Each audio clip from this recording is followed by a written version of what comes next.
বন্ধুরা, এখানে আছে গাজর কুচি, আলু কুচি, ধনিয়া পাতা কুচি, পেঁয়াজ পাতা, আর আছে একটু আদা রসুন জিরা বাটা।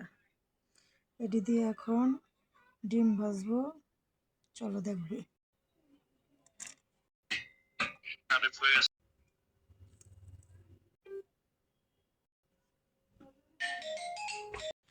এই দেখো বন্ধুরা, এখানে গাজর কুচি, আলু কুচি, পেঁয়াজের কালি, তারপরে পেঁয়াজ, ধনিয়া পাতা, অল্প একটু হলুদ, অল্প একটু মরিচের গুঁড়ো আর লবণ আর আদা রসুন দিয়ে এটি এখন ভালো করে মাখা নিব।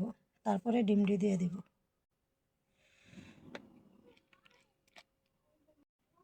এই দেখো, ডিম মাখানো হয়ে গেছে। এইভাবে ডিমটা ভাজলে কি ডিমটাও বড় হয় আর খাইতেও অনেক ভালো লাগে। তোমরা একবার ভাজ্যে খাইয়া দেখো।